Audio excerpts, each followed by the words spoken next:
നമസ്കാരം.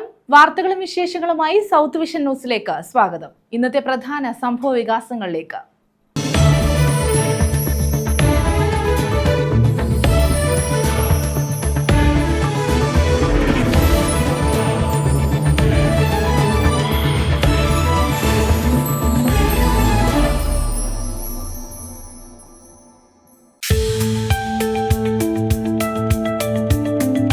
Kollam Chenkotta റെയിൽപാതയിൽ trial run കഴിഞ്ഞിട്ട് 58 ദിവസം. വൈദ്യുതി നൽകാതെ KSEB.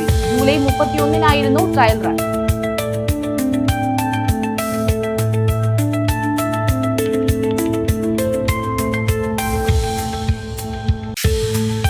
ശബരിമല ശ്രീകോവിലിലെ സ്വർണ്ണപ്പാളികൾ കാണാതായ സംഭവം. ദുരൂഹത വർദ്ധിക്കുന്നു. വ്യവസായി വിജയ് മല്യ ശബരിമലയിൽ സമർപ്പിച്ച 30 കിലോയിലധികം സ്വർണത്തിന്റെ യഥാർത്ഥ രേഖകൾ കണ്ടെത്താനാകാതെ ദേവസ്വം വിജിലൻസ്. ശബരിമല എക്സിക്യൂട്ടീവ് ഓഫീസിൽ നിന്നാണ് നിർണായക രേഖകൾ അപ്രത്യക്ഷമായത്.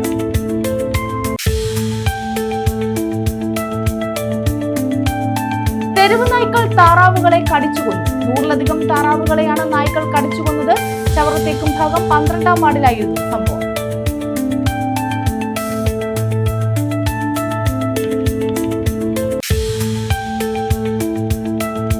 ഓച്ചിറ 28-ാം ഓണാഘോഷം. കെട്ടുരുപ്പടികൾ 6-ാം തീയതി വരെ പടനിലത്ത് പ്രദർശിപ്പിക്കുമെന്ന് ക്ഷേത്ര അഡ്മിനിസ്ട്രേറ്റർ. കെട്ടുകാഴ്ചകൾക്കൊപ്പമുള്ള DJ പാർട്ടി, പോപ്പർ എന്നിവ നിരോധിച്ചു. ഗതാഗത നിയന്ത്രണം ഏർപ്പെടുത്തി. വിശദമായ വാർത്തകളിലേക്ക്. കൊല്ലം ചെങ്കോട്ട റെയിൽപാതയിൽ ട്രയൽ റൺ വിജയിച്ച് 58 ദിവസം കഴിഞ്ഞിട്ടും വൈദ്യുതി നൽകാതെ KSEB. കഴിഞ്ഞ ജൂലൈ 31-നാണ് പുനലൂർ KSEB സബ്സ്റ്റേഷനിൽ നിന്ന് പുനലൂർ റെയിൽവേ സ്റ്റേഷൻ യാർഡിന് സമീപത്തെ സബ്സ്റ്റേഷനിലേക്ക് വൈദ്യുതി കടത്തിവിട്ട് ട്രയൽ റൺ നടത്തിയത്. റെയിൽവേയും KSEBയും തമ്മിൽ പ്രത്യേക കരാർ ഒപ്പുവെച്ച ശേഷം വൈദ്യുതി ട്രെയിൻ ഗതാഗതത്തിന് ഉപകരിക്കുന്ന രീതിയിൽ ലഭ്യമാക്കുമെന്നാണ് ഉദ്യോഗസ്ഥർ അറിയിച്ചിരുന്നത്. വൈദ്യുതി ഉപയോഗം രേഖപ്പെടുത്താൻ സബ്സ്റ്റേഷനിൽ സ്ഥാപിച്ച കിയോസ്കിൽ മീറ്ററും സ്ഥാപിക്കണമായിരുന്നു. എന്നാൽ 58 ദിവസം കഴിഞ്ഞിട്ടും വൈദ്യുതി എത്തിയിട്ടില്ല. വൈദ്യുതി ലഭിക്കാൻ റെയിൽവേ KSEBക്ക് 28 കോടി രൂപ 3 വർഷം മുമ്പ് നൽകിയതാണ്. ഇനിയും ഫീസ് ഉണ്ടെങ്കിൽ അടയ്ക്കാൻ റെയിൽവേ തയ്യാറാണെന്ന് അറിയിച്ചിട്ടും KSEB തീരുമാനമെടുക്കാതെ വെച്ചിരിക്കുകയാണെന്നാണ് വിവരം. കോടിക്കണക്കിന് രൂപ റെയിൽവേയിൽ നിന്ന് കൈപ്പറ്റിയ ശേഷം ഭൂഗർഭ കേബിളുകൾ സ്ഥാപിക്കുന്നത് വൈകിപ്പിച്ച KSEB ഇപ്പോൾ ലൈൻ കമ്മീഷൻ ചെയ്തിട്ടും റെയിൽവേയുടെ പുനലൂർ സബ്സ്റ്റേഷനിലേക്ക് വൈദ്യുതി നൽകാതെ താമസിപ്പിക്കുകയാണെന്നാണ് ആക്ഷേപം. ഒരാഴ്ച കൊണ്ട് പൂർത്തിയാക്കേണ്ട പ്രവർത്തനങ്ങളാണ് 58 ദിവസങ്ങളായി തടസ്സപ്പെട്ടിരിക്കുന്നത്. പെരിനാട് നിന്നും ചെങ്കോട്ട സബ്സ്റ്റേഷനിൽ നിന്നുമുള്ള സപ്ലൈ ഉപയോഗിച്ചാണ് കൊല്ലം മുതൽ ചെങ്കോട്ട വരെയുള്ള പാതയിൽ ഇപ്പോൾ ട്രെയിൻ സർവീസുകൾ നടത്തുന്നത്. ഇത് വലിയ രീതിയിലുള്ള ബുദ്ധിമുട്ടുകളാണ് റെയിൽവേയുടെ ട്രാക്ഷൻ വകുപ്പിന് ഉണ്ടാക്കുന്നത്. വിഷയത്തിൽ ജനപ്രതിനിധികൾ ഇടപെടണമെന്ന ആവശ്യവും ഉയരുന്നുണ്ട്. ഇതേസമയം തമിഴ്നാട്ടിലെ ചെങ്കോട്ട സബ്സ്റ്റേഷൻ തമിഴ്നാട് വൈദ്യുതി ബോർഡ് ജോലികൾ പൂർത്തീകരിച്ച് ആഴ്ചകൾക്കുള്ളിൽ സ്റ്റേഷൻ ചാർജ് ചെയ്തിരുന്നു. പുനലൂരിലെ റെയിൽവേ ട്രാക്ഷൻ സബ്സ്റ്റേഷന്റെ നിർമ്മാണം പൂർത്തിയാക്കിയ ശേഷം നിർമ്മാണം ആരംഭിച്ച സബ്സ്റ്റേഷനാണ് ചെങ്കോട്ടയിലേത്. News bureau, Punalur. ഓച്ചിറ 28-ാം ഓണാഘോഷവുമായി ബന്ധപ്പെട്ട് കെട്ടുരുപ്പടികൾ 6-ാം തീയതി വരെ പടനിലത്ത് പ്രദർശിപ്പിക്കുമെന്ന് ക്ഷേത്ര അഡ്മിനിസ്ട്രേറ്റർ അറിയിച്ചു. ക്ഷേത്ര ഭാരവാഹികളുടെയും ഉദ്യോഗസ്ഥരുടെയും യോഗത്തിലാണ് തീരുമാനം. കെട്ടുകാഴ്ചകൾക്കൊപ്പമുള്ള DJ പാർട്ടി, പോപ്പർ എന്നിവ നിരോധിച്ചിട്ടുണ്ട്. രാഷ്ട്രീയ പാർട്ടികളുടെ കൊടികൾ, ചിഹ്നങ്ങൾ എന്നിവ കർശനമായും നിരോധിച്ചു. ഉത്സവ ദിവസം പടനിലത്തും ദേശീയപാതയിൽ കൊട്ടനാട്ട് ജംഗ്ഷൻ മുതൽ പ്രീമിയർ ജംഗ്ഷൻ വരെയും ഓച്ചിറ ടൗൺ മുതൽ ഇടയനമ്പലം വരെയും റോഡിന്റെ ഇരുവശങ്ങളിലും പാർക്കിംഗ് പൂർണ്ണമായും നിരോധിച്ചു. ഓച്ചിറ പരബ്രഹ്മക്ഷേത്രത്തിലെ കാളകെട്ടുത്സവത്തിന് ശേഷം കെട്ടുകാളകളെ ഒക്ടോബർ 6 വരെ പടനിലത്ത് പ്രദർശിപ്പിക്കുമെന്ന് ക്ഷേത്രം അഡ്മിനിസ്ട്രേറ്റർ ജസ്റ്റിസ് K. രാമകൃഷ്ണൻ അറിയിച്ചു. ക്ഷേത്ര ഭാരവാഹികളുടെയും ഉദ്യോഗസ്ഥരുടെയും യോഗത്തിലാണ് തീരുമാനമെടുത്തത്. കെട്ടുകാളുകൾക്കൊപ്പമുള്ള DJ പാർട്ടി, പോപ്പർ എന്നിവ നിരോധിച്ചിട്ടുണ്ട്. ഓരോ വലിയ നന്ദികേശ രൂപത്തോടുമൊപ്പം അഗ്നിരക്ഷാ ഉപാധികൾ, CCTV എന്നിവയുണ്ടാകും. പോലീസ് സേനാംഗങ്ങളുടെ സാന്നിധ്യവും ഉറപ്പുവരുത്തും. നന്ദികേശ രൂപങ്ങളുടെ ഉയരം കണക്കാക്കി ജില്ലാ ഫയർ ഓഫീസിൽ നിന്ന് നിരാക്ഷേപ പത്രം കൈപ്പറ്റണം. അടിയന്തര ഘട്ടങ്ങളിൽ അഗ്നിരക്ഷാ വാഹനങ്ങൾ, ആംബുലൻസുകൾ എന്നിവയ്ക്ക് സുഗമമായി സഞ്ചരിക്കുന്നതിന് പ്രത്യേക പാത സജ്ജീകരിച്ചിട്ടുണ്ട്. ഉത്സവ ദിനമായ 3-ന് ക്ഷേത്ര പരിസരത്തിന് 3 കിലോമീറ്റർ പരിധിയിൽ മദ്യനിരോധനം ഏർപ്പെടുത്തി. ഉത്സവത്തിന് മുന്നോടിയായി അഴിച്ചുമാറ്റുന്ന വൈദ്യുതി ലൈനുകൾ സമയബന്ധിതമായി KSEB പുനഃസ്ഥാപിക്കും. ക്ഷേത്ര അധികൃതർ വലിപ്പത്തിന്റെ അടിസ്ഥാനത്തിൽ നൽകുന്ന നമ്പർ ക്രമത്തിലായിരിക്കും കെട്ടുകാളുകളെ പടനിലത്ത് നിരത്തുക. ഏകദേശം 150ഓളം രജിസ്റ്റർ ചെയ്ത് 135ഓളം രജിസ്റ്റർ ചെയ്തിട്ടുണ്ട്. അതല്ലാതെ ഒരു 10-15 എണ്ണം വന്നിട്ടുണ്ട്. ഏതായാലും അതിനനുസരിച്ചിട്ട് പിന്നെ ഞങ്ങൾ കുറച്ചുകൂടി എക്സ്പെക്ട് ചെയ്യുന്നുണ്ട്. ആരെങ്കിലും ഇപ്പോൾ പെട്ടെന്ന് കയറി വന്നു കഴിഞ്ഞാൽ സ്ഥലമില്ല എന്നുള്ള കാരണം കൊണ്ടോ അല്ലെങ്കിൽ അവരെ കയറ്റി വിട്ടിട്ടില്ല എന്നുള്ളത് കൊണ്ട് മറ്റുള്ളവർക്ക് തടസ്സം വരാൻ പാടില്ല എന്നുള്ളത് കൊണ്ട് കുറച്ച് മുൻകരുതൽ എന്ന നിലയ്ക്ക് കുറച്ച് പ്ലോട്ടുകൾ കൂടി ഇതാക്കാൻ വേണ്ടി പറഞ്ഞിട്ടുണ്ട്. അപ്പോൾ അതനുസരിച്ചിട്ട് കാര്യങ്ങളൊക്കെ മുന്നോട്ട് കൊണ്ടുപോകാൻ പറ്റും എന്ന് വിചാരിക്കുന്നു. നിങ്ങളുടെയൊക്കെ സഹകരണം വേണം. നല്ല രീതിയിലുള്ള ഈ ജനങ്ങൾക്കാണെങ്കിൽ ഇപ്പോൾ 2 ദിവസമായിട്ട് പത്രം ഉണ്ടാവില്ല ഇനി. അപ്പോൾ അവർ കുറേ കാര്യങ്ങൾ പറഞ്ഞു. ഈ ഡൈവേർട്ട് ചെയ്യുന്ന കാര്യങ്ങളെ കുറിച്ചൊക്കെ അവർ പറഞ്ഞിരുന്നു. അത് പോലീസുമായിട്ടൊന്ന് ബന്ധപ്പെട്ടിട്ട് ഈ ചാനലുകൾ മുഖാന്തരം നിങ്ങൾക്ക് ഈ എങ്ങനെയാണ് ഡൈവേർട്ട് ചെയ്തിരിക്കുന്നത് എന്നുള്ളതിനെ കുറിച്ചും കൂടി ഒരു സ്ക്രോളിങ്ങോ അല്ലെങ്കിൽ എന്തെങ്കിലും ചെയ്യാൻ പറ്റുകയാണെങ്കിൽ കുറച്ചും കൂടി സൗകര്യമായിരിക്കും. അവരതൊക്കെ ചെയ്യാൻ പറഞ്ഞിട്ടുണ്ട്. ക്ഷേത്രത്തിന്റെ പ്രധാന കവാടത്തിലൂടെ മാത്രമേ കെട്ടുകാളുകളെ പടനിലത്തേക്ക് പ്രവേശിപ്പിക്കൂ. പടനിലത്ത് നിന്ന് ഭക്തരെ പ്രധാന കവാടം വരെ തിരിച്ചിറങ്ങാൻ അനുവദിക്കില്ല. അതിനായി മറ്റ് കവാടങ്ങൾ ഉപയോഗിക്കണം. എഴുന്നള്ളത്തിൽ രാഷ്ട്രീയ പാർട്ടികളുടെ കൊടികളും ചിഹ്നങ്ങളും കർശനമായി നിരോധിച്ചിട്ടുണ്ട്. ക്രമസമാധാന പാലനത്തിനായി മഫ്തിയിലുൾപ്പെടെ 900 പോലീസ് ഉദ്യോഗസ്ഥരെ വിന്യസിക്കും. ഗതാഗത തടസ്സം ഒഴിവാക്കാൻ വലിപ്പത്തിൽ ഏറ്റവും മുന്നിൽ നിൽക്കുന്ന കാലഭൈരവൻ എന്ന കെട്ടുകാളയെ ഉത്സവ ദിവസം രാവിലെ 7 മുമ്പ് എഴുന്നള്ളിച്ച് രാത്രി 7 മുമ്പ് പടനിലത്ത് പ്രവേശിപ്പിക്കും. അകത്ത് കയറുന്ന കാളകളെ ഇവിടെ നിയന്ത്രിച്ച് ഇവിടെ നിർത്താൻ വേണ്ടിയിട്ടും അതിന് പോലീസുണ്ടാകും. തഹസിൽദാർ ഇവിടെ ക്യാമ്പ് ചെയ്യും. തഹസിൽ അവർ മജിസ്ട്രസി പവർ എക്സർസൈസ് ചെയ്യുന്ന ആളുമാണ്. അപ്പോൾ അവരതെല്ലാം ഹെൽപ്പ് ചെയ്യാമെന്ന് പറഞ്ഞിട്ടുണ്ട്. അതുകൊണ്ട് അതെല്ലാം സുഗമമായിട്ട് നടക്കും എന്നുള്ള അറേഞ്ച്മെൻറ്റുകളാണ് നമ്മൾ നിൽക്കുന്നത്. പിന്നെ ഇവിടെ നമുക്കിവിടെ ഉള്ള ആളുകൾക്ക് നമ്മൾ ദേവസ്വത്തിൻ്റെ ഭാഗമായിട്ട് സാറ് പറഞ്ഞതുപോലെ കുടിവെള്ളമെല്ലാം അവർക്ക് കൊടുക്കാനുള്ള സംവിധാനങ്ങൾ നമ്മൾ സ്പോട്ട് അനുസരിച്ച് പരമാവധി അത് ചെയ്യും. അത് ചൂടുവെള്ളം കൊടുക്കാനാണെങ്കിൽ അതിൻ്റെ പിന്നെ മൂവ്മെൻറ്റ് എത്രത്തോളം സാധിക്കും എന്നുള്ളത് പറയാൻ പറ്റത്തില്ല. ഇതേസമയം ക്ഷേത്ര ഭാരവാഹികളുടെയും ഉദ്യോഗസ്ഥരുടെയും യോഗത്തിൽ NH അധികൃതർ പങ്കെടുത്തില്ല. ഉത്സവ ദിവസം പടനിലത്തും പഴയ ദേശീയപാതയിൽ കൊട്ടിനാട്ട് ജംഗ്ഷൻ മുതൽ പ്രീമിയർ ജംഗ്ഷൻ വരെയും ഓച്ചിറ ടൗൺ മുതൽ ഇടയനമ്പലം ജംഗ്ഷൻ വരെയുമുള്ള പാതയുടെ ഇരുവശങ്ങളിലും സമ്പൂർണ്ണ പാർക്കിംഗ് നിരോധനം ഏർപ്പെടുത്തിയിട്ടുണ്ട്. News bureau, Ochira. ഭാര്യയെ കൊലപ്പെടുത്തിയ കേസിൽ റിമാൻഡിലായിരുന്ന പ്രതിയെ പോലീസ് കസ്റ്റഡിയിൽ വാങ്ങി. കലയനാട് കൂത്തനാടിയിൽ ഐസക് മാത്യുവിനെയാണ് തെളിവെടുപ്പിനായി കസ്റ്റഡിയിൽ വാങ്ങിയത്. കലയനാട് കൂത്തനാടിയിൽ ഭാര്യയെ കൊലപ്പെടുത്തിയ കേസിൽ റിമാൻഡിലായിരുന്ന ഐസക് മാത്യുവിനെയാണ് പുനലൂർ പോലീസ് തെളിവെടുപ്പിനായി 4 ദിവസത്തേക്ക് കസ്റ്റഡിയിൽ വാങ്ങിയത്. കേസിലെ പ്രധാന തെളിവുകളൊന്നായ കത്തി പോലീസ് പ്രതിയുടെ സാന്നിധ്യത്തിൽ കണ്ടെത്തി. കലയനാട് ചരുവിള വീട്ടിൽ ശാലിനിയാണ് കൊല്ലപ്പെട്ടത്. ശാലിനിയുടെ വീട്ടിൽ പുലർച്ചെ എത്തിയ ഐസക് ശാലിനിയെ കൊലപ്പെടുത്തുകയായിരുന്നു. ഇവരുടെ നിലവിളി കേട്ട് അയൽവാസികൾ ഓടിയെത്തിയതോടെയാണ് സംഭവം പുറത്തറിഞ്ഞത്. കൃത്യത്തിന് ശേഷം സ്ഥലത്തുനിന്ന് രക്ഷപ്പെട്ട ഐസക് കൊലപാതക വിവരം ഫേസ്ബുക്ക് ലൈവിലൂടെ പങ്കുവെക്കുകയും ചെയ്തു. ശാലിനി ആഡംബര ജീവിതം നയിക്കുന്നുവെന്നും താൻ അറിയാത്ത ബന്ധങ്ങളുണ്ടെന്നും കൊലപാതകത്തിന് കാരണമായി ഇയാൾ ഫേസ്ബുക്ക് ലൈവിൽ പറഞ്ഞിരുന്നു. 2 മിനിറ്റോളം നീണ്ടുനിന്നതായിരുന്നു ഫേസ്ബുക്ക് ലൈവ്. തുടർന്നാണ് ഐസക് മാത്യു കീഴടങ്ങിയത്. News bureau, Punalur. 190 കുപ്പി മദ്യവുമായി ഒരാൾ കരുനാഗപ്പള്ളി എക്സൈസിന്റെ പിടിയിൽ. കുലശേഖരപുരം ആദിനാട് വടക്ക് കോയിക്കൽ വീട്ടിൽ ശ്രീരാജിനെയാണ് അറസ്റ്റ് ചെയ്തത്. സ്കൂട്ടറിൽ നിന്നും വീട്ടിൽ നിന്നുമായാണ് 190 കുപ്പികളിലായി 95 ലിറ്റർ മദ്യം പിടിച്ചെടുത്തത്. 190 കുപ്പി മദ്യവുമായാണ് കരുനാഗപ്പള്ളി കുലശേഖരപുരം ആദിനാട് വടക്ക് കോയിക്കൽ വീട്ടിൽ ശ്രീരാജിനെ എക്സൈസ് സംഘം അറസ്റ്റ് ചെയ്തത്. ഇയാളുടെ സ്കൂട്ടറിൽ നിന്നും വീട്ടിൽ നിന്നുമായി 190 കുപ്പികളിലായി 95 ലിറ്റർ മദ്യം പിടിച്ചെടുക്കുകയായിരുന്നു. ഓച്ചിറ കാളകെട്ട് മഹോത്സവം, അടുത്ത ദിവസങ്ങളിലെ ഡ്രൈ ഡേകൾ എന്നിവയുമായി ബന്ധപ്പെട്ട് മദ്യം ശേഖരിച്ച് വലിയ തുകയ്ക്ക് വിൽക്കുന്നതിനായാണ് ഇയാൾ സൂക്ഷിച്ചതെന്ന് എക്സൈസ് പറഞ്ഞു. എക്സൈസ് ഗ്രേഡ് ഇൻസ്പെക്ടർ KG രഘുവിന്റെ നേതൃത്വത്തിൽ പ്രിവന്റീവ് ഓഫീസർ അഭിലാഷ് ജി, സിഇഒമാരായ Kishore, Hariprasad, Gopakumar, assistant excise inspector grade driver Abdul Manaf എന്നിവരായിരുന്നു സംഘത്തിലുണ്ടായിരുന്നത്. News bureau, Karunagappally. കല്ലട ജലോത്സവത്തിൽ പങ്കെടുക്കാൻ കല്ലട ചുണ്ടന് അനുമതി നിഷേധിച്ചതായി പരാതി. ഇതിനെതിരെ ഹൈക്കോടതിയെ സമീപിച്ച് കല്ലട ചുണ്ടന്റെ അമരക്കാർ. മറ്റ് ചുണ്ടൻ വള്ളങ്ങളെ അപേക്ഷിച്ച് നീളം കുറവാണെന്ന കാരണം ചൂണ്ടിക്കാട്ടിയാണ് ചുണ്ടന് അനുമതി നിഷേധിച്ചത്. എന്നാൽ വ്യക്തിപരവും രാഷ്ട്രീയവുമായ കാരണങ്ങളാണ് അനുമതി നിഷേധിക്കാൻ കാരണമായതെന്നും ആക്ഷേപമുണ്ട്. ഇത് എന്നോടുള്ള വ്യക്തിവൈരാഗ്യം കാരണം, എന്നോട് മാത്രമുള്ള വ്യക്തിവൈരാഗ്യം മാത്രമാണ് കല്ലട ചുണ്ടൻ വള്ളം ഈ കല്ലടയാറ്റിൽ കളിപ്പിക്കാതിരിക്കുവാൻ കല്ലട ജലോത്സവ പ്രേമികൾ ശ്രമിക്കുന്നത്, അല്ലെങ്കിൽ അതിൻ്റെ കമ്മിറ്റി അംഗങ്ങൾ ശ്രമിക്കുന്നത്.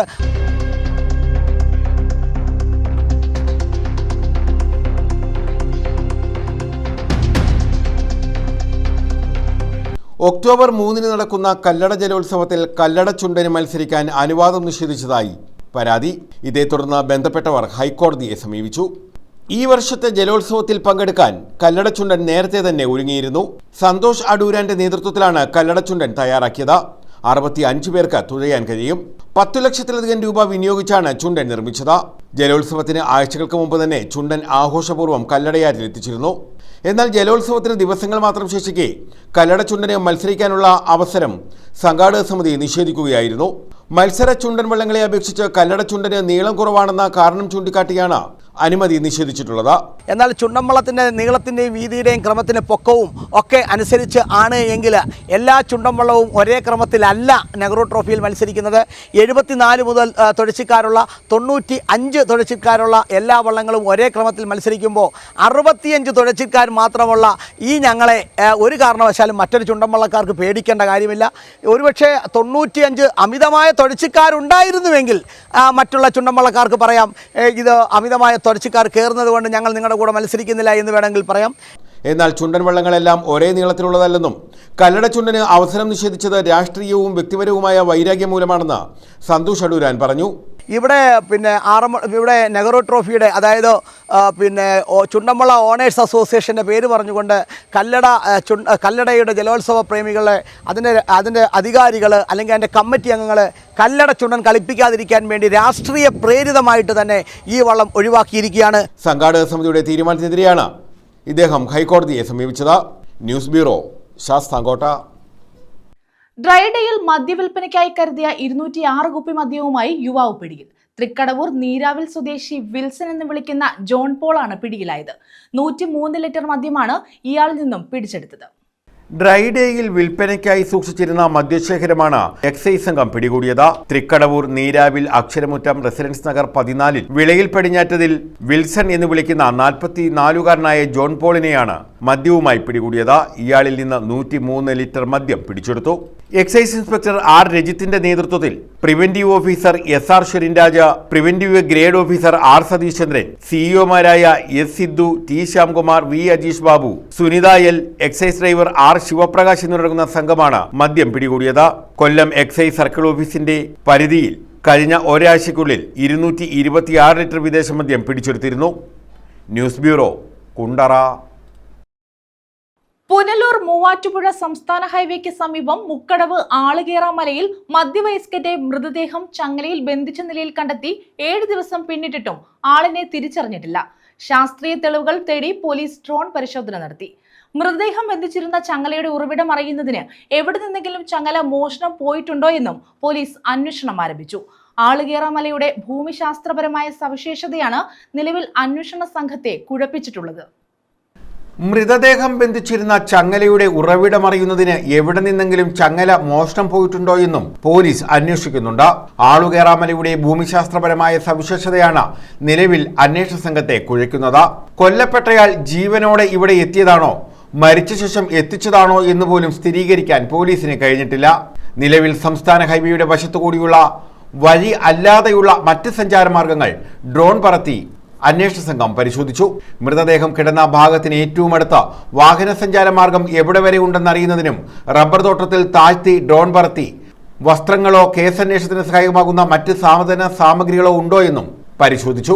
മൃതദേഹം കിടന്ന ഭാഗത്തിന് ചുറ്റുമുള്ള കാടുകളും പോലീസ് വെട്ടിത്തെളിച്ചു.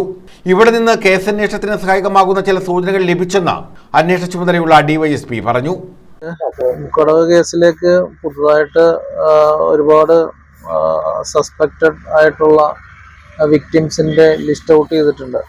അതിൽ പലരെയും വെരിഫൈ ചെയ്ത് വരുന്നു. ടൈം എടുക്കുന്നതാണ് എല്ലാ ഇൻവെസ്റ്റിഗേഷൻ പ്രോസസ്സും. അതുപോലെ തന്നെ ക്രൈം സീൻ തറോ സെർച്ച് ചെയ്തിട്ടുണ്ട്. അവിടുത്തെ കാർഡുകളെല്ലാം മാറ്റി 10 പേരടങ്ങുന്ന ഒരു ടീം വളരെ സൂക്ഷ്മമായിട്ട് ക്രൈം സീൻ സെർച്ച് ചെയ്തിട്ടുണ്ട്. കുറച്ച് കൂടി എവിഡൻസ് അവിടെ നിന്ന് കിട്ടിയിട്ടുമുണ്ട്. വീണ്ടും സെർച്ച് തുടരും. ഇന്നിപ്പം കാർഡ് തെളിച്ചതിൻ്റെ കുറച്ച് മെറ്റീരിയൽ ഒബ്ജക്ട്സ് കൂടി അവിടെ നിന്ന് കിട്ടിയിട്ടുണ്ട്. അതിനെ സംബന്ധിച്ച് അന്വേഷിക്കാനായിട്ട് ഓരോരുത്തരെ പോലീസ് ഉദ്യോഗസ്ഥന്മാരെ ഏർപ്പാടാക്കി വിട്ടിട്ടുണ്ട്. ഏക്കർ കണക്കിന് സ്ഥലമുള്ള തോട്ടത്തിൽ കാട് പടർന്നു കിടക്കുന്ന ഭാഗങ്ങളിൽ പരിശോധന ഇനിയും നടത്തിയിട്ടില്ല. ഇതിന് മുന്നോടിയായാണ് ഡ്രോൺ പറത്തിയത്. 20 അംഗ സംഘം തമിഴ്നാട്ടിലും കേരളത്തിലുമായി എല്ലാ ഉറവിടങ്ങളിലും അന്വേഷണം നടത്തി വരികയാണ്. മൃതദേഹം ബന്ധിച്ചിരുന്ന ചങ്ങല എവിടെ നിന്ന് ലഭിച്ചെന്നും സംഭവ സ്ഥലത്ത് നിന്ന് ലഭിച്ച കന്നാസിലും കുപ്പിയിലുമായി ഇന്ധനം എത്തിച്ചെങ്കിൽ അത് എവിടെ നിന്നെന്നും കണ്ടുപിടിക്കാനായി സമീപത്തെ പമ്പുകളിൽ നിന്നുള്ള CCTV ദൃശ്യങ്ങളും പോലീസ് ശേഖരിച്ചിട്ടുണ്ട്. മൃതദേഹം മരത്തിൽ ബന്ധിച്ചിരുന്ന 3.5 മീറ്ററോളം നീളമുള്ള ചങ്ങല കേന്ദ്രീകരിച്ചും അന്വേഷണം ഊർജിതമാക്കിയിട്ടുണ്ട്. ആനയുടെ ഇടച്ചങ്ങലയായി ഉപയോഗിക്കുന്ന ചങ്ങലയാണെന്നാണ് ആദ്യം അറിഞ്ഞിരുന്നത്. എന്നാൽ കടകളുടെയും മറ്റും മുന്നിൽ വാഹനമിടാതിരിക്കാനും വഴികളിൽ തടസ്സം സൃഷ്ടിക്കാനും ഉപയോഗിക്കുന്ന ഇടത്തരം ചങ്ങലയാണ് ഇതെന്ന് കണ്ടെത്തിയിട്ടുണ്ട്. ഇത് പുതിയ ചങ്ങലയല്ലാത്തതിനാൽ എവിടെ നിന്നെങ്കിലും മോഷ്ടിച്ചതാകാനാണ് സാധ്യതയെന്നാണ് പോലീസിന്റെ നിഗമനം. ചങ്ങല നഷ്ടപ്പെട്ടിട്ടുണ്ടെങ്കിൽ ഈ വിവരം പോലീസിനെ അറിയിക്കണമെന്ന് അന്വേഷണ ഉദ്യോഗസ്ഥർ അറിയിച്ചു. കഴിഞ്ഞ ചൊവ്വാഴ്ചയാണ് ഇടതുകാലിന് സ്വാധീനമില്ലാത്തയാളിന്റെ ജീർണിച്ച മൃതദേഹം കണ്ടെത്തിയത്. മൃതദേഹം നിലവിൽ പാരിപ്പള്ളി മെഡിക്കൽ കോളേജ് ആശുപത്രി മോർച്ചറിയിലാണ്. News bureau, Punalur. മനുഷ്യ വന്യജീവി സംഘർഷത്തെ ലഘൂകരിക്കുന്നതിനായി സംസ്ഥാന സർക്കാരും വനം വകുപ്പും സംഘടിപ്പിച്ച തീവ്ര യജ്ഞ പരിപാടിയുടെ ഭാഗമായി 101 പരാതികളുമായി മീൻകുളം റെസിഡൻസ് അസോസിയേഷൻ. അലേമൺ പഞ്ചായത്തിലെ മീൻകുളം കേന്ദ്രമായി പ്രവർത്തിക്കുന്ന മീൻകുളം റെസിഡൻസ് അസോസിയേഷനാണ് അഞ്ചൽ റേഞ്ച് ഓഫീസർക്ക് പരാതികളും നിർദ്ദേശങ്ങളും നൽകിയത്. അഞ്ചൽ റേഞ്ച് ഫോറസ്റ്റ് ഓഫീസിലെത്തിയ റെസിഡൻസ് ഭാരവാഹികൾ റേഞ്ച് ഓഫീസർ S. ദിവ്യയ്ക്കാണ് പരാതികൾ നൽകിയത്. വനം നിയമത്തിലെ ഭേദഗതി, നഷ്ടപരിഹാര വർധനവ് ഉൾപ്പെടെ ആവശ്യപ്പെട്ടുകൊണ്ടുള്ള 21 നിർദ്ദേശങ്ങളാണ് റെസിഡൻസ് അസോസിയേഷൻ ഭാരവാഹികൾ അഞ്ചൽ റേഞ്ച് ഓഫീസർക്ക് കൈമാറിയത്. പരാതികൾ കൃത്യമായി പരിശോധിച്ച് ഉചിതമായ നടപടികൾ സ്വീകരിക്കുമെന്ന് റേഞ്ച് ഓഫീസർ ഉറപ്പു നൽകി. ഒപ്പം നാട്ടുകാരുടെ ആവശ്യം കൂടി പരിഗണിച്ച് ജനകീയ പങ്കാളിത്തത്തോടെ വിവിധ പരിപാടികൾ പഞ്ചായത്തിൽ നടത്തുമെന്നും അറിയിച്ചു. കേരള സംസ്ഥാന സർക്കാർ പ്രഖ്യാപിച്ച വനം വന്യജീവി മനുഷ്യ സംഘർഷം കുറയ്ക്കുന്നതിൻ്റെ ഭാഗമായിട്ട് നടക്കുന്ന തീവ്രയജ്ഞത്തിൻ്റെ ഭാഗമായിട്ട് അലേമൺ പഞ്ചായത്തിലെ മീൻകുളം റെസിഡൻസ് അസോസിയേഷൻ്റെ ഭാഗമായിട്ട് 101ഓളം പരാതികളാണ് ഞങ്ങളിന്ന് അഞ്ചൽ ROയ്ക്ക് കൈമാറിയിരിക്കുന്നത്. ഞങ്ങളുടെ മേഖലയെ സംബന്ധിച്ച് ഞങ്ങൾക്ക് കൃഷി ചെയ്തും അല്ലാതെയും ജീവിക്കാൻ പറ്റാത്തൊരു സാഹചര്യമാണ് നിലവിലുള്ളത്. മണ്ണിൻ്റെ അടിയിലുണ്ടാകുന്ന വിളകളെല്ലാം തന്നെ കാട്ടുപന്നി നശിപ്പിക്കുകയും മണ്ണിൻ്റെ മുകളിലേക്കുണ്ടാകുന്ന വിളകൾ മുഴുവൻ മലയെണ്ണാൻ, മയില്, കുരങ്ങ് തുടങ്ങിയവയുടെ ശല്യം കാരണം എല്ലാ വിളകളും നശിച്ചു പോകുന്നൊരു സാഹചര്യമാണുള്ളത്. ഒരു തരത്തിലും കൃഷി ചെയ്ത് ജീവിക്കാൻ മേലാത്തൊരു സാഹചര്യമാണ് നാട്ടിലുള്ളത്. അതോടൊപ്പം തന്നെ ആനക്കുളം, ചണ്ണപ്പെട്ട ഭാഗങ്ങളിൽ നിന്നുള്ള ആളുകളൊക്കെ കുടിയിറങ്ങേണ്ടുന്ന ഒരു അവസ്ഥയാണ്. കുടിയിറങ്ങി പോകാമെന്ന് വിചാരിച്ചാൽ അവിടെ വസ്തു വിൽക്കാൻ ശ്രമിച്ചാൽ വസ്തുവിന് വില കിട്ടാത്തൊരവസ്ഥയാണ്. കൃഷി ചെയ്യാനും സാധിക്കുന്നില്ല, വസ്തു വിൽക്കാനും ചെയ്യാൻ പറ്റാത്ത സാഹചര്യത്തിൽ ആ വസ്തുക്കൾ പോലും, സ്വകാര്യ വസ്തുക്കൾ പോലും കാട് പോലെയായി മാറുന്നൊരു സാഹചര്യമാണുള്ളത്. അപ്പോൾ ഞങ്ങൾ നൽകിയിരിക്കുന്ന പരാതികൾ RO വളരെ ഗൗരവത്തിലെടുക്കുമെന്നും കേരള സംസ്ഥാന സർക്കാർ നടത്തുന്ന ഈ യജ്ഞം ഞങ്ങൾ അതോടൊപ്പം തന്നെ 21 നിർദ്ദേശങ്ങൾ നൽകിയിട്ടുണ്ട്. പ്രായോഗികമായിട്ടുള്ള നിർദ്ദേശങ്ങളാണ് നൽകിയിട്ടുള്ളത്. ആ നിർദ്ദേശങ്ങൾ നടപ്പിലാക്കണമെന്ന് ഞങ്ങൾ കേരള സംസ്ഥാന സർക്കാരിനോട് പ്രത്യേകമായിട്ട് അഭ്യർത്ഥിക്കുകയാണ്.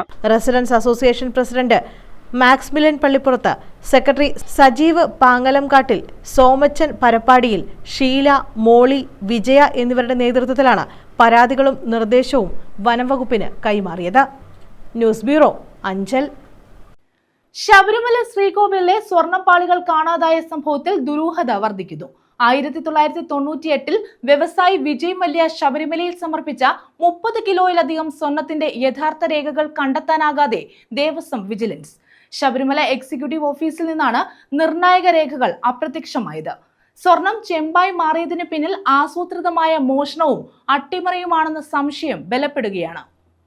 1998 വിജയ് മല്യ സ്വർണം സമർപ്പിച്ചത് സംബന്ധിച്ച് ഒരു തർക്കവുമില്ലെന്ന് അന്വേഷണ സംഘം വ്യക്തമാക്കുന്നു. എന്നാൽ എത്ര കിലോ സ്വർണമാണ് സമർപ്പിച്ചത് തുടങ്ങിയ വിവരങ്ങളടങ്ങിയ നിർണായകമായ രജിസ്റ്ററുകളും അനുബന്ധ രേഖകളുമാണ് ശബരിമല എക്സിക്യൂട്ടീവ് ഓഫീസിൽ നിന്നും കാണാതായിരിക്കുന്നത്. 2019 വിവാദങ്ങൾക്ക് ശേഷമുള്ള രേഖകൾ മാത്രമാണ് എക്സിക്യൂട്ടീവ് ഓഫീസിൽ വിജിലൻസിന് കൈമാറിയിട്ടുള്ളത്. ഈ രേഖകളില്ലാതെ യഥാർത്ഥത്തിൽ എത്ര സ്വർണമാണ് സന്നിധാനത്ത് ഉണ്ടായിരുന്നതെന്നോ എത്രത്തോളം നഷ്ടപ്പെട്ടെന്നോ ഔദ്യോഗികമായി സ്ഥിരീകരിക്കാൻ വിജിലൻസിന് കഴിയുന്നില്ല. രേഖകൾ ബോധപൂർവം മാറ്റിയതാണെന്ന സംശയമാണ് ഇതോടെ ശക്തമാകുന്നത്. 1998 സ്വർണം പൂശുന്ന ജോലികൾക്ക് മേൽനോട്ടം വഹിച്ചത് ദേവസ്വം മരാമത്ത് വിഭാഗമായിരുന്നു. അന്നത്തെ മരാമത്ത് ചീഫ് എഞ്ചിനീയറെയും ഡിവിഷണൽ എഞ്ചിനീയറെയും ഇതിനായി ഉത്തരവിലൂടെ ചുമതലപ്പെടുത്തിയിരുന്നു. അതിനാൽ രേഖകൾ മരാമത്ത് വകുപ്പിന്റെ കൈവശമുണ്ടാകുമെന്ന പ്രതീക്ഷയിൽ വിജിലൻസ് അവരോട് വിവരങ്ങൾ തേടിയിട്ടുണ്ട്. എന്നാൽ രേഖകൾ മരാമത്ത് വകുപ്പിൽ ഉണ്ടാകാൻ സാധ്യതയില്ലെന്നും തിരുവാഭരണം കമ്മീഷണറുടെ ഓഫീസിലാണ് ഉണ്ടാകേണ്ടതെന്നുമാണ് ചില ഉദ്യോഗസ്ഥർ നൽകുന്ന സൂചന. News bureau, Pathanamthitta. Punalur Chemmanthoor town hall നിർമ്മാണത്തിന്റെ പ്രവർത്തനങ്ങൾ പാതിവഴിയിലായിട്ട് വർഷങ്ങൾ. ചെമ്മന്തൂർ സ്റ്റേഡിയത്തിന് സമീപം ദേശീയപാതയ്ക്ക് അഭിമുഖമായാണ് ടൗൺ ഹാൾ നിർമ്മാണത്തിന്റെ പ്രവർത്തനം തുടങ്ങിയത്. 1ാം ഘട്ട നിർമ്മാണ പ്രവർത്തനങ്ങളുടെ ഭാഗമായി പൈലിംഗ് നടത്തി പില്ലറുകൾ സ്ഥാപിച്ചു. രണ്ടാം ഘട്ട നിർമ്മാണ പ്രവർത്തനങ്ങളുടെ കാത്തിരിപ്പ് തുടങ്ങിയിട്ട് വർഷങ്ങളേറെയായി. പുനലൂർ ചെമ്മന്തൂർ സ്റ്റേഡിയത്തിന് സമീപം ദേശീയപാതയ്ക്ക് അഭിമുഖമായാണ് ടൗൺ ഹാൾ നിർമ്മാണത്തിന്റെ പ്രവർത്തനം തുടങ്ങിയത്. ഒന്നാം ഘട്ട നിർമ്മാണ പ്രവർത്തനങ്ങളുടെ ഭാഗമായി പൈലിംഗ് നടത്തി പില്ലറുകൾ സ്ഥാപിച്ചതോടെ പദ്ധതി പാതി വഴിയിലായി. രണ്ടാം ഘട്ട നിർമ്മാണ പ്രവർത്തനങ്ങളുടെ കാത്തിരിപ്പ് തുടങ്ങിയിട്ട് വർഷങ്ങളേറെയായി. അടിത്തറയിട്ട് കമ്പികൾ സ്ഥാപിച്ച സ്ഥലം ഇപ്പോൾ കാട് കയറി നശിക്കുകയും സ്ഥാപിച്ച കമ്പികൾ തുരുമ്പ് കയറി നശിക്കുകയുമാണ്. പത്തനാപുരം MLA ആയിരുന്ന N. രാജഗോപാലൻ നായരുടെ സ്മരണാർത്ഥമാണ് ടൗൺ ഹാൾ നിർമ്മാണത്തിന്റെ പ്രവർത്തനം ആരംഭിച്ചത്. എല്ലാ ബജറ്റിലും ടൗൺ ഹാൾ ഇടം പിടിക്കാറുണ്ട്. എന്നാൽ നിർമ്മാണ പ്രവർത്തനങ്ങൾ നടക്കാറില്ല. 2006-ലാണ് പദ്ധതിക്ക് തറക്കല്ലിട്ടത്. ടൗൺ ഹാളിന്റെ ശിലാസ്ഥാപനവും നിർമ്മാണോദ്ഘാടനവും ഈ വർഷങ്ങൾക്കിടയിൽ നടന്നിട്ടുണ്ട്. 4,95,00,000 രൂപയാണ് നിർമ്മാണത്തിനായി അനുവദിച്ചിട്ടുള്ളത് എന്നും പ്രവർത്തനങ്ങൾക്കാവശ്യമായ വായ്പ ലഭിക്കാത്തതാണ് ടൗൺ ഹാളിന്റെ നിർമ്മാണം പാതി വഴിയിൽ ഉപേക്ഷിക്കപ്പെടാൻ കാരണമെന്നും അധികൃതർ പറയുന്നു. News bureau, Punalur. തെരുവ് നായ്ക്കൾ കൂട്ടമായി എത്തി താറാവുകളെ കടിച്ചുകൊന്നു. 100-ലധികം താറാവുകളെയാണ് നായ്ക്കൾ കടിച്ചുകൊന്നത്. ചവറ തെക്കുംഭാഗം 12-ാം വാർഡിലായിരുന്നു സംഭവം. ചവറ തെക്കുംഭാഗം 12-ാം വാർഡിൽ അരുണാലയത്തിൽ തുളസീധരന്റെ വീട്ടിലെ താറാവുകളെയാണ് തെരുവു നായ്ക്കൾ കൂട്ടമായി എത്തി കടിച്ചുകൊന്നത്. കായൽ തീരത്ത് 3 കൂടുകളിലായാണ് 450ഓളം താറാവുകളെ വളർത്തിയിരുന്നത്. 150ഓളം താറാവുകളാണ് ചത്തത്. നിരവധി താറാവുകൾക്ക് നായ്ക്കളുടെ കടിയേറ്റിട്ടുണ്ട്. എൻ്റെ ഉപജീവന മാർഗം എന്ന് വെച്ച് കഴിഞ്ഞാൽ ഈ താറാവും ഈ കായലിലും ഇപ്പോൾ ഒരു വകയില്ലാതാനും ഇപ്പോൾ ഈ ഇതിൽ നിന്ന് കിട്ടുന്ന മുട്ട കൊണ്ടാണ് ഞാൻ ഇപ്പോൾ ഉപജീവന മാർഗം നടത്തുന്നത്. ഞാൻ ഈ താറാവിന് തീറ്റ കൊടുക്കാനായിട്ട് വന്നപ്പോഴത്തേക്ക് എൻ്റെ ഗ്രില്ലെല്ലാം പൊളിച്ചിട്ടേക്കുന്നു. അതിനകത്ത് എന്നിട്ടത് കഴിഞ്ഞ് 2-3 പട്ടി എന്നിട്ടത് കഴിഞ്ഞ് കൊന്ന്, അതായത് 100 താറാവ് മേളിലുണ്ടായിരുന്നു. 350 താറാവ് മൊത്തത്തിലുണ്ടായിരുന്നു. അതിൽ ഒരു 125 താറാവ് ഒരു കൂട്ടി കിടന്ന് 3 കൂട്ടിലായിട്ട് ഇട്ടിരുന്നായിരുന്നു. ആ ഒരു കൂട് വലിച്ച് പൊളിച്ചിട്ട് എന്നിട്ടത് കഴിഞ്ഞ് അതിനകത്ത് കയറി അതിനെല്ലാം കൊന്ന് പിന്നെ ഒരാളുടെയും തല വേർപെട്ടതും അല്ലാതെ എല്ലാം ഇടിച്ചു കൊന്നിങ്ങനെ ഒരു മൂലയ്ക്ക് കൂട്ടിയിട്ടിരുന്നു. അത് തന്നെ എന്നെ കണ്ടുകൊണ്ട് പട്ടി വെളിയിൽ ഓടി. ഞാൻ എന്നിട്ടത് കഴിഞ്ഞ് എന്ത് ചെയ്യണമെന്ന് തന്നെ അറിയാൻ വയ്യാതെ ആകെ ഞാൻ വിഷമത്തിലാണ്. താറാവിന് ഇൻഷുറൻസ് ഒരു കമ്പനികളും നൽകിയിട്ടില്ലെന്നും അതുകൊണ്ട് പരിരക്ഷയൊന്നും കിട്ടില്ലെന്നും തുളസീധരൻ പറയുന്നു. 4-അംഗ കുടുംബത്തിന്റെ ഏക ഉപജീവന മാർഗമാണ് താറാവ് കൃഷി. പ്രദേശത്ത് തെരുവുനായ ശല്യം രൂക്ഷമാണ്. പട്ടിശല്യം ഭയങ്കര നല്ല രീതിയിൽ, അതായത് ഇവിടെ ഇറക്കുമതിയും ചെയ്യുന്നുണ്ട്. അതായത് രാത്രി കാലങ്ങളിൽ ഇവിടെ രാത്രി ഞാൻ ഒരു ദിവസം ഇവിടുന്ന് അങ്ങോട്ട് മേളിലോട്ട് കയറി ചെന്നപ്പോൾ എന്നിട്ട് കഴിഞ്ഞാൽ അവിടെ കൊണ്ട് തള്ളുന്നത്. അപ്പോൾ പകലായിരുന്നു. അന്നേരം ഞാൻ ഇങ്ങനെ പറഞ്ഞു ഇവിടെ കൊണ്ടുവന്ന് പട്ടിയെ തള്ളിക്കഴിഞ്ഞ് ഞങ്ങളൊക്കെ എങ്ങനെയാണ് ജീവിക്കേണ്ടതെന്ന് ചോദിച്ചപ്പോൾ അവർ പറഞ്ഞല്ല, ഞങ്ങൾ ഇവിടുന്ന് പട്ടിയെ പിടിച്ചുകൊണ്ട് പോകാനാണെന്ന് പറഞ്ഞു. പിടിച്ചുകൊണ്ട് പോകാനായിട്ട് ഞാൻ കണ്ടായിരുന്നു അവർ താഴെ ഇറക്കുന്നത്. അതിനുശേഷം ഇപ്പോൾ എന്നിട്ട് രാത്രിയിലാണ് പട്ടികളെ കൊണ്ട് ഇറക്കുന്നത്. ഈ പട്ടികൾ എന്നിട്ട് അത് കഴിഞ്ഞുകൊണ്ട് സഹിക്കാൻ ഈ താറാവിന് വെളിയോട്ട് ഇറക്കി വിട്ട് കഴിഞ്ഞാൽ അപ്പോൾ തന്നെ കൊണ്ടുപോയാണ്. News bureau, Chavara. ഓച്ചിറ 28ാം ഓണാഘോഷവുമായി ബന്ധപ്പെട്ട് കൊല്ലം, ആലപ്പുഴ ജില്ലകളിൽ 3-ന് ഗതാഗത ക്രമീകരണം ഏർപ്പെടുത്തും. രാവിലെ 6 മുതലാണ് ഗതാഗത ക്രമീകരണം. ആലപ്പുഴ ഭാഗത്തു നിന്ന് കൊല്ലം ഭാഗത്തേക്ക് പോകുന്ന വലിയ വാഹനങ്ങൾ നങ്ങ്യാർകുളങ്ങര കവലയിൽ നിന്ന് കിഴക്കോട്ട് തിരിഞ്ഞ് തട്ടാരമ്പലം, മാവേലിക്കര, രണ്ടാംകുറ്റി, കറ്റാനം വഴി ചാരിമൂട്ടിലെത്തി തെക്കോട്ട് തിരിഞ്ഞ് ചക്കുവള്ളി വഴി കരുനാഗപ്പള്ളി ഭാഗത്തേക്ക് പോകണം. KSRTC ബസ്സുകൾ കായംകുളത്ത് നിന്ന് കിഴക്കോട്ട് തിരിഞ്ഞ് ചാരിമൂടെത്തി അവിടെ നിന്ന് ചക്കുവള്ളി വഴി കരുനാഗപ്പള്ളി ഭാഗത്തേക്കാണ് പോകേണ്ടത്. കാറുകൾ ഉൾപ്പെടെയുള്ള ചെറിയ വാഹനങ്ങൾ കായംകുളത്ത് നിന്ന് KP റോഡ് വഴി ചാരിമൂട്, തഴവാമുക്ക്, ചൂനാട്, മണപ്പള്ളി, അരമത്തുമടം, പുതിയകാവ് വഴി കരുനാഗപ്പള്ളി ഭാഗത്തേക്ക് പോകണം. കൊല്ലം ഭാഗത്തു നിന്ന് ആലപ്പുഴയിലേക്ക് പോകുന്ന വാഹനങ്ങൾ കരുനാഗപ്പള്ളി ലാലാജി ജംഗ്ഷനിൽ നിന്ന് പടിഞ്ഞാറോട്ട് തിരിഞ്ഞ് പണിക്കർക്കടവ് പാലം വഴി തീരദേശപാത വഴി അഴീക്കലിലെത്തി വലിയഴീക്കൽ പാലം വഴി കായംകുളം, ആലപ്പുഴ ഭാഗത്തേക്ക് പോകാം.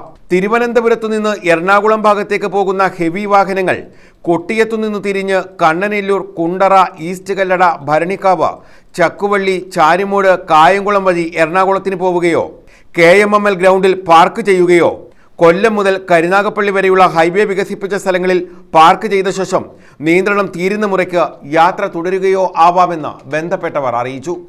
News bureau, Ochira. ലോക വയോജന ദിനം ആചരിച്ചു. കുന്നത്തൂർ താലൂക്ക് NSS കരയോഗ യൂണിയന്റെയും താലൂക്ക് വനിതാ യൂണിയന്റെയും ആഭിമുഖ്യത്തിലാണ് വയോജന ദിനം ആചരിച്ചത്. 110 ദമ്പതികളെ ചടങ്ങിൽ ആദരിച്ചു. കുന്നത്തൂർ താലൂക്ക് NSS കരയോഗ യൂണിയന്റെയും താലൂക്ക് വനിതാ യൂണിയന്റെയും ആഭിമുഖ്യത്തിലാണ് വയോജന ദിനം ആചരിച്ചത്. താലൂക്കിലെ വിവിധ കരയോഗങ്ങളിൽ നിന്നും അനുപമ ദാമ്പത്യത്തിന്റെ അരനൂറ്റാണ്ട് പൂർത്തിയാക്കിയ 110 ദമ്പതികളെ പരിപാടിയിൽ ആദരിച്ചു. Taluk union president VRK ബാബുവാണ് ആദരിച്ചത്.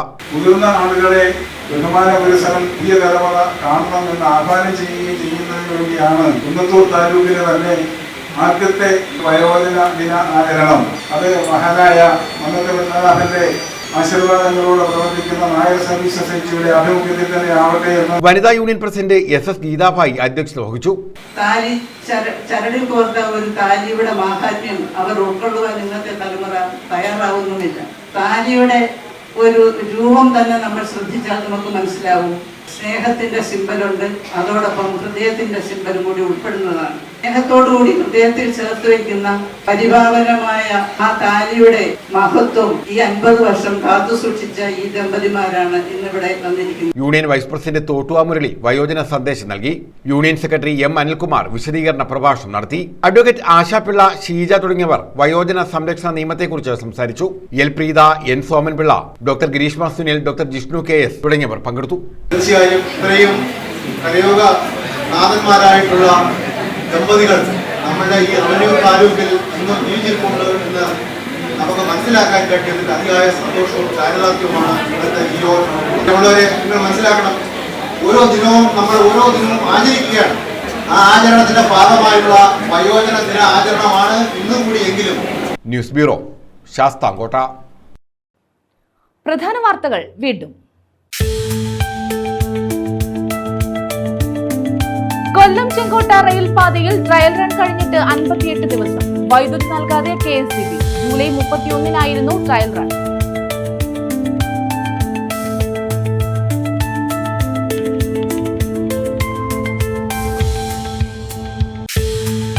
Sabarimala ശ്രീകോവിലിലെ സ്വർണ്ണപ്പാളികൾ കാണാതായ സംഭവം. ദുരൂഹത വർദ്ധിക്കുന്നു. വ്യവസായി വിജയ് മല്യ ശബരിമലയിൽ സമർപ്പിച്ച 30 കിലോയിലധികം സ്വർണത്തിന്റെ യഥാർത്ഥ രേഖകൾ കണ്ടെത്താനാകാതെ ദേവസ്വം വിജിലൻസ്. ശബരിമല എക്സിക്യൂട്ടീവ് ഓഫീസിൽ നിന്നാണ് നിർണായക രേഖകൾ അപ്രത്യക്ഷമായത്.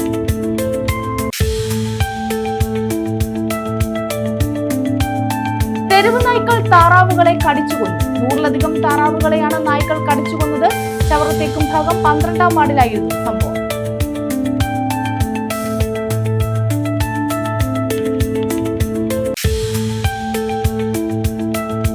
ഓച്ചിറ 28ാം ഓണാഘോഷം. കെട്ടുരുപ്പടികൾ 6-ാം തീയതി വരെ പടനിലത്ത് പ്രദർശിപ്പിക്കുമെന്ന് ക്ഷേത്ര അഡ്മിനിസ്ട്രേറ്റർ. കെട്ടുകാഴ്ചകൾക്കൊപ്പമുള്ള DJ പാർട്ടി, പോപ്പർ എന്നിവ നിരോധിച്ചു. ഗതാഗത നിയന്ത്രണം ഏർപ്പെടുത്തി.